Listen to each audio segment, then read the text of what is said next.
LAC.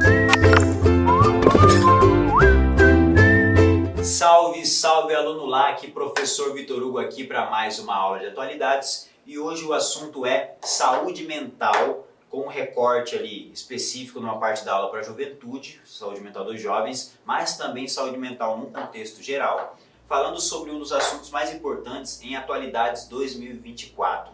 Vivemos um surto de transtornos mentais, ou seja, nunca antes na história tivemos tantas pessoas afetadas por algum tipo de transtorno. E aí precisamos entender nessa aula de atualidades quais são as principais causas desses transtornos, entender quais são os sintomas que levam a essas doenças, transtornos mentais são doenças, e a gente precisa ter essa perspectiva porque aí a gente consegue entender porque que a gente vai falar de sintomas e tratamentos, porque o mesmo cuidado que a gente tem com o corpo deveríamos ter com a mente, mas isso ainda é um tabu em grande parte das sociedades.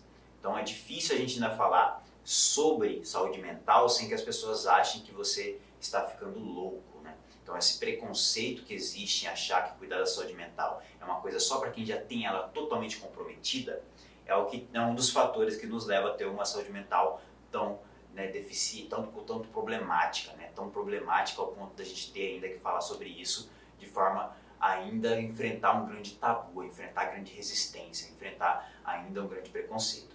Então, em relação à saúde mental, em especial dos jovens, alguns transtornos chamam a atenção. O crescimento desse transtorno chamou a atenção, como é o caso da depressão, da ansiedade, dos transtornos de bipolaridade, anorexia, bulimia e TOC.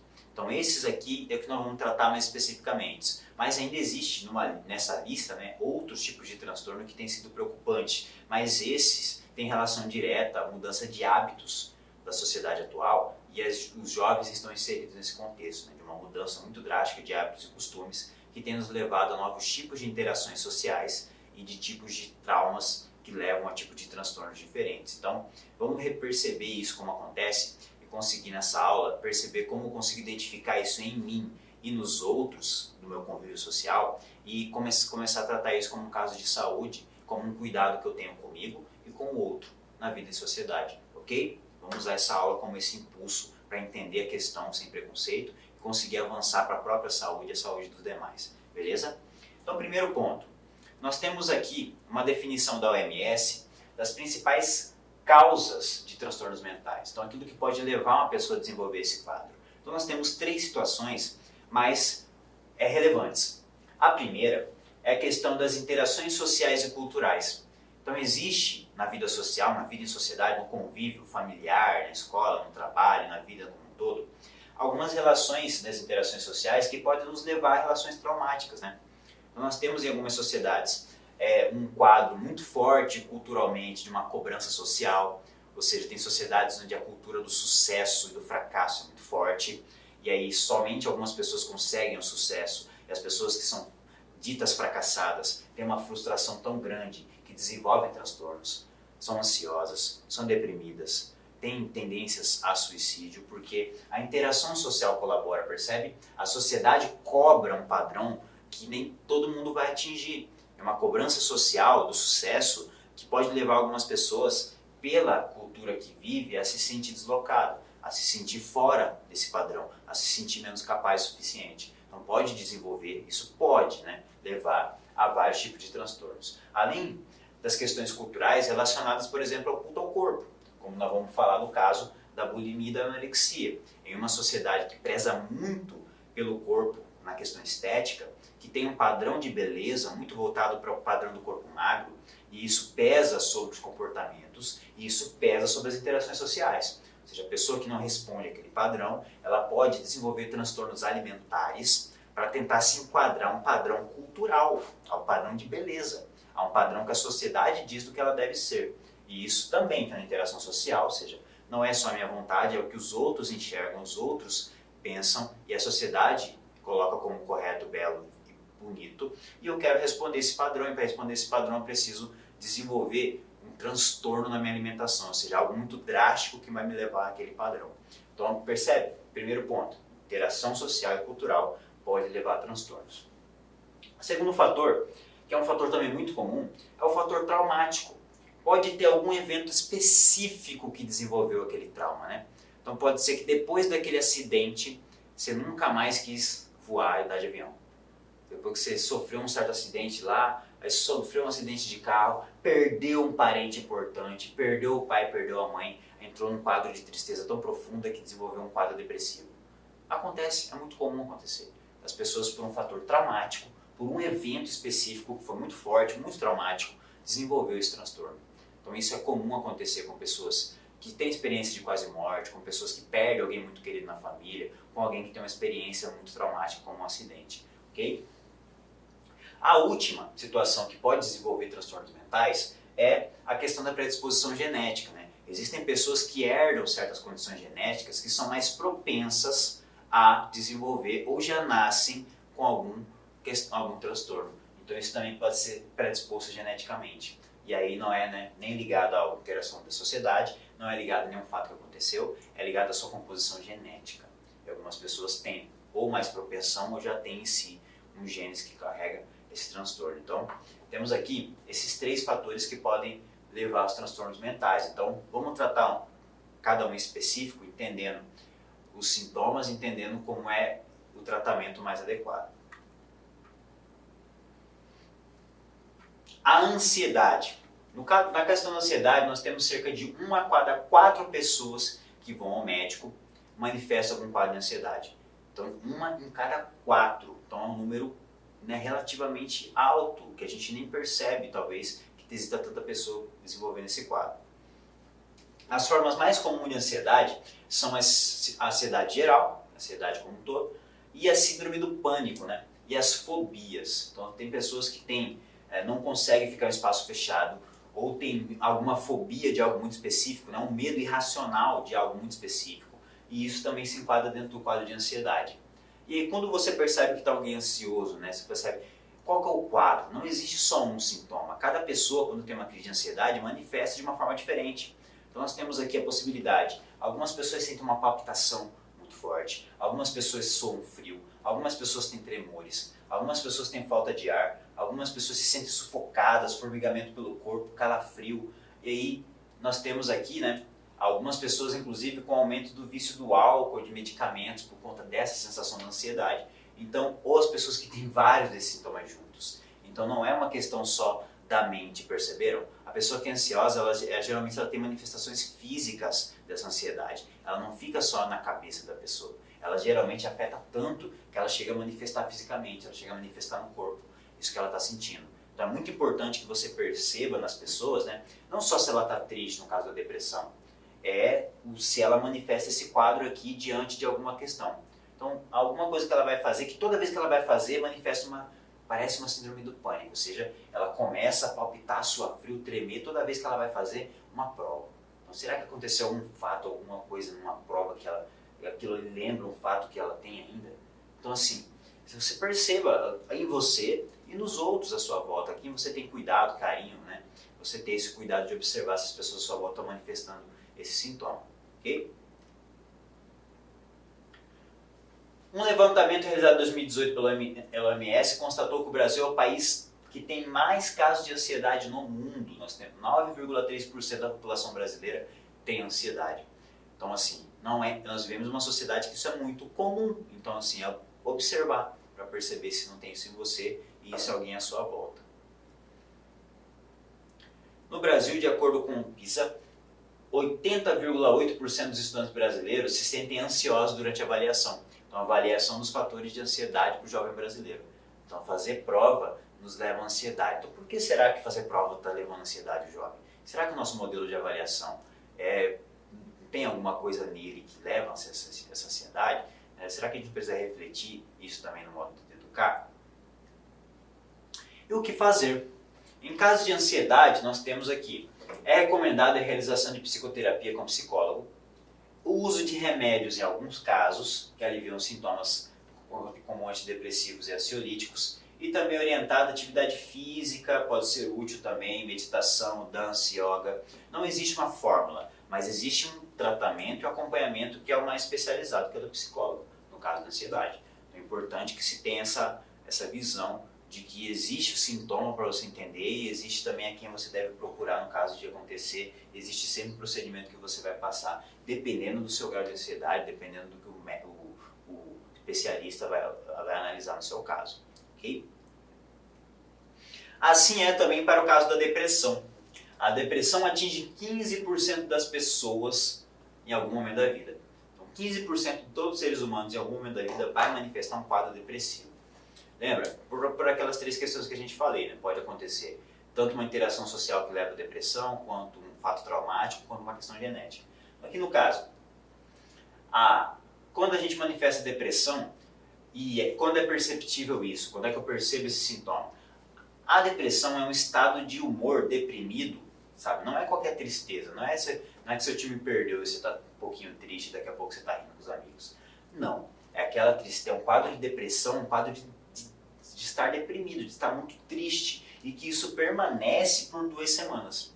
Então tudo bem estar triste, tudo bem que você vê que alguém que você ama está triste, você vai lá e consola ela. Mas assim, você viu ela 2 dias triste, 3 dias triste, 4 dias triste, 5 dias triste, 6 dias não sai de casa, 7º dia não sai de casa, 8º dia triste, 9º dia triste, 10º dia ligou, tá triste. Então assim, isso permaneceu por 2 semanas, preocupe-se com essa pessoa. Porque de fato, segundo especialistas, isso é um fator de possibilidade de quadro depressivo. Então é comum que a pessoa esteja um dia ruim. Todo mundo tem um dia ruim, todo mundo tem um dia triste, todo mundo sofre na vida e tem problemas. Mas isso persistir por mais de 2 semanas, e aí novamente, para você observar em você também. Se permanecer por mais de 2 semanas, nossa, estou triste, estou deprimido, não estou sem vontade de fazer as coisas que eu mais gosto de fazer. Ok, pode ser um dia ruim, mas permanecer por mais de 2 semanas, procure um psicólogo e consulte e olhe se você faça um check-up para saber se você está bem. Tá? Então aqui no caso, outros sintomas que podem fazer você perceber que você está no quadro depressivo, que pessoas à sua volta estão. Irritabilidade, a pessoa que sempre foi tranquila e de repente está se irritando muito fácil. Insônia ou excesso de sono, então a pessoa que está dormindo pouco ou que está dormindo muito. Professor, agora preocupou, porque agora eu estou nos dois, né? Tem hora que eu estou num, tem hora que eu estou no outro. Então, perceba se isso persiste, você é momentâneo, cansaço do momento. Apatia, então a pessoa amava fazer aquilo e agora assim nem liga. E aí, emagrecimento ou ganho de peso, está muito relativo, né? A pessoa que ganha peso demais pode estar depressiva e comendo demais. A pessoa que está emagrecendo demais também pode estar depressiva e está comendo pouco. E falta de energia, dificuldade de se concentrar. Então são coisas que acontecem durante a nossa vida. Pode acontecer a qualquer momento, qualquer uma dessas coisas. Dormir pouco, dormir muito, engordar, emagrecer. Mas tem que perceber se isso está ligado a alguma coisa que está acontecendo na sua vida diretamente, está se tornando deprimido. E se isso está permanecendo por muito tempo. Aí sim é um fator a se preocupar. Ok? Então, no caso da depressão, a depressão aumentou nos últimos anos no mundo todo 18,4%.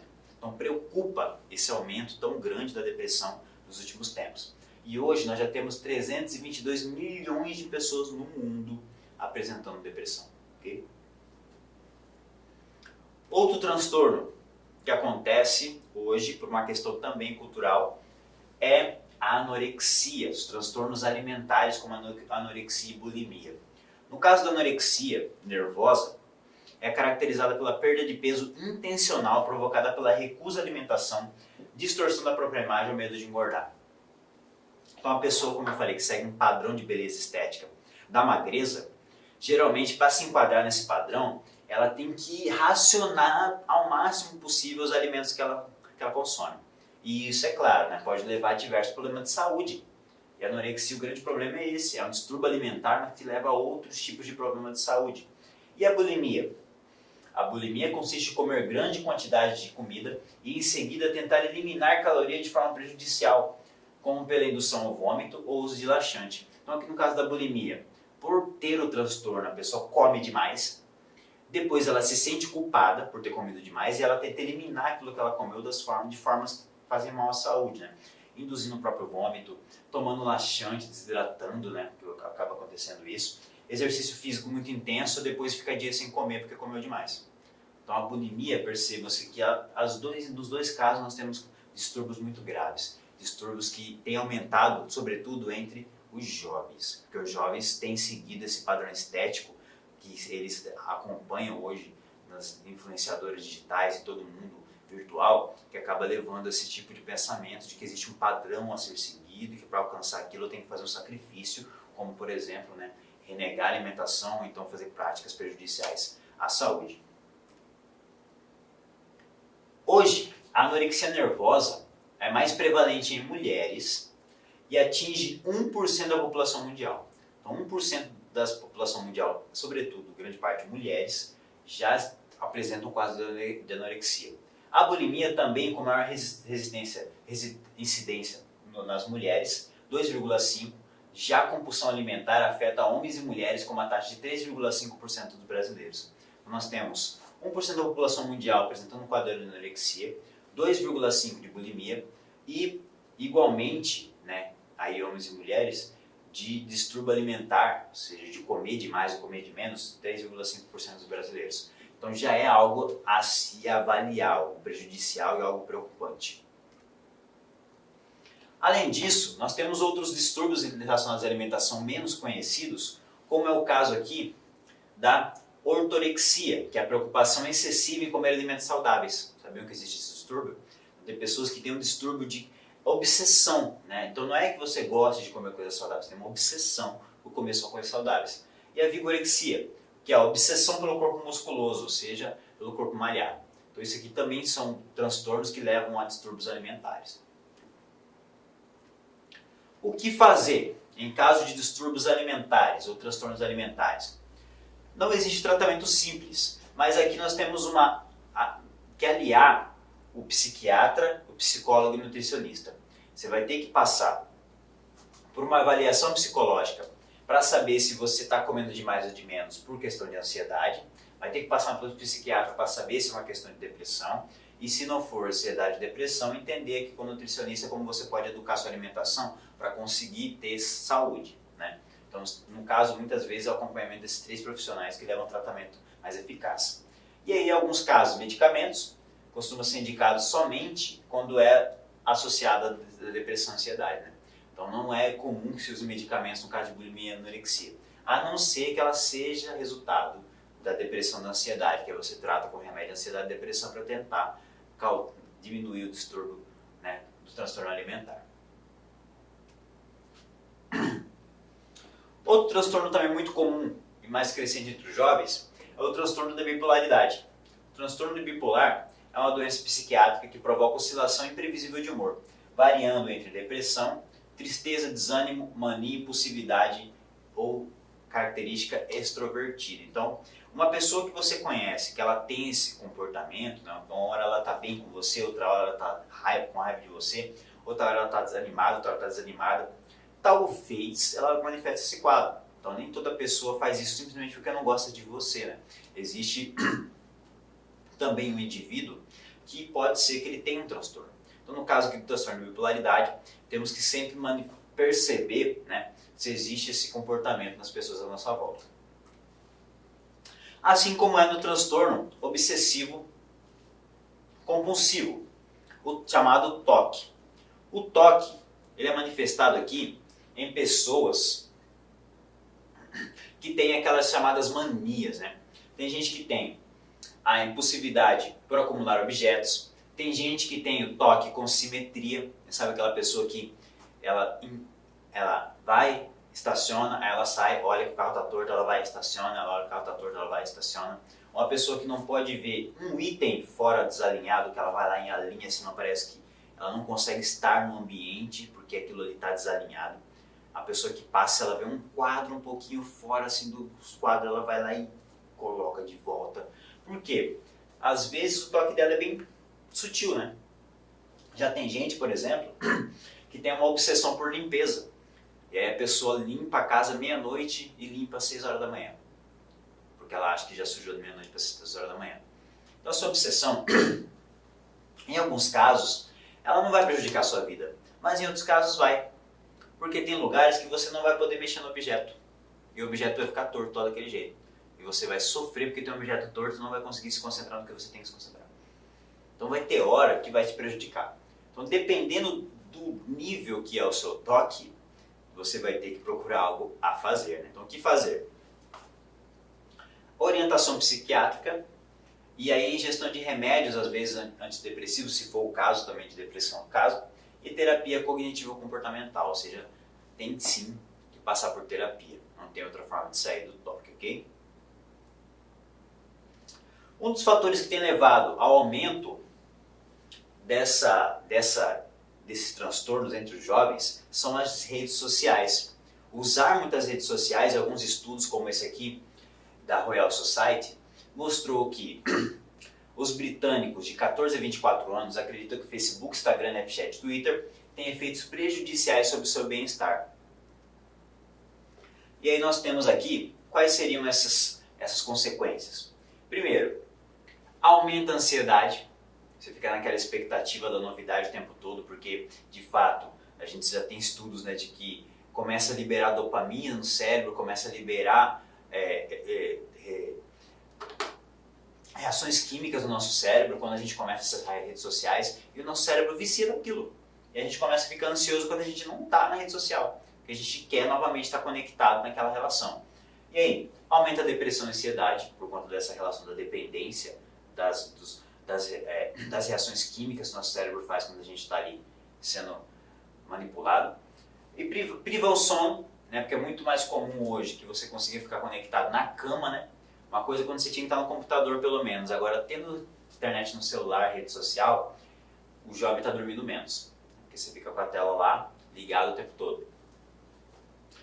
O bullying, né? Uma coisa é quando as pessoas tinham que ir até na sua casa te fazer praticar bullying na escola, agora o bullying acontece o tempo todo. Porque você tem rede social, e na rede social você pode postar uma foto e sofrer bullying lá 24 horas. Então o bullying deixou de ser algo que acontecia no lugar, agora acontece toda hora e acontece com desconhecidos. E a preocupação sobre a própria imagem, né?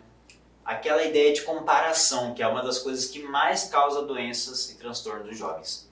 O jovem vai lá e posta uma foto e ele percebe que o coleguinha da sala dele postou uma foto também. E o coleguinha da sala dele teve 50 mil curtidas e ele teve uma. E aí ele vai sentir, né, o quê? Que ele é insuficiente, que ele não é bonito. Porque não teve tantas curtidas como o cara da sala dele.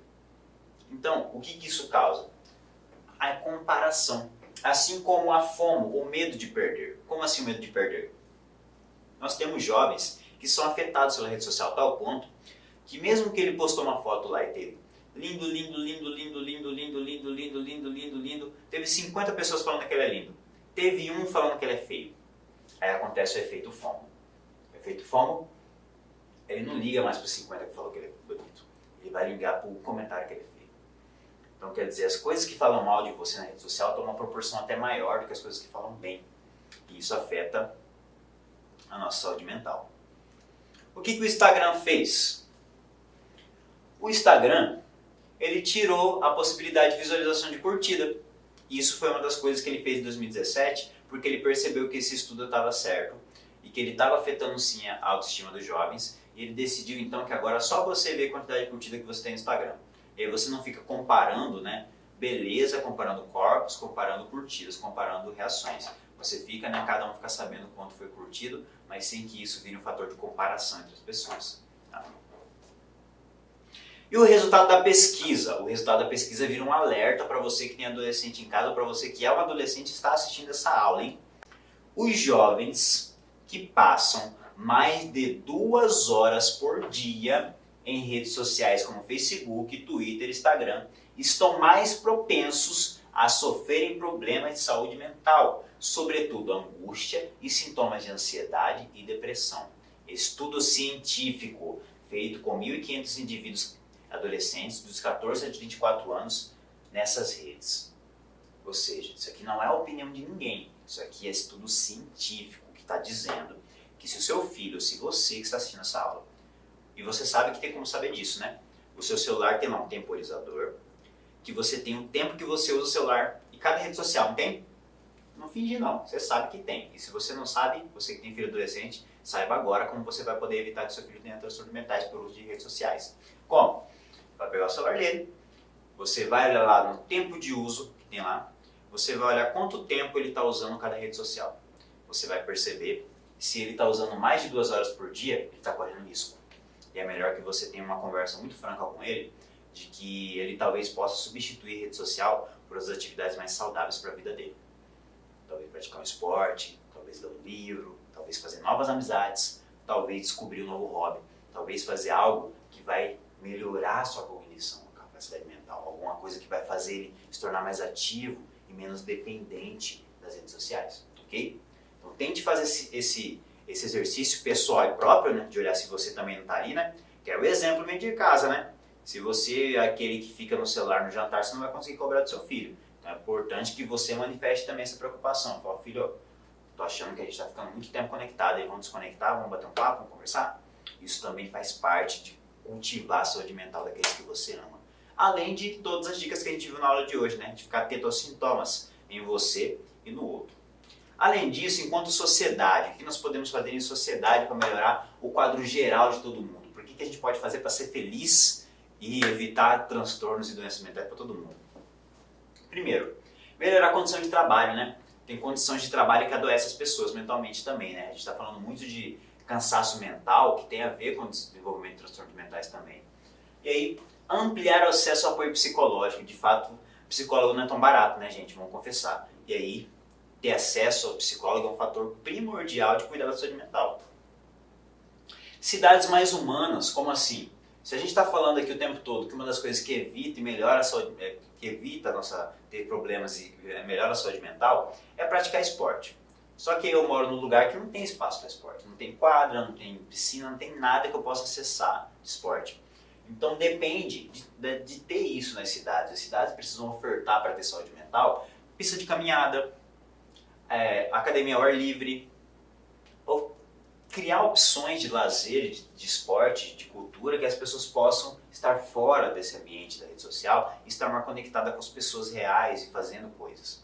E aí, campanha de informação sobre sintomas, né? Todo mundo sabia as informações que eu falei aqui hoje sobre sintomas? Provavelmente não. E muita gente não sabe. Então, um dos fatores principais é que as pessoas tenham mais conhecimento, que a gente quebra esse tabu. Ó, se eu falar que eu estou sentindo tristeza há mais de 2 semanas, as pessoas vão achar que eu sou louco. Não, tem que conversar sobre isso. Falar, olha, você está percebendo que eu estou diferente ultimamente? Falar, olha, eu estou percebendo sim, você está mais triste.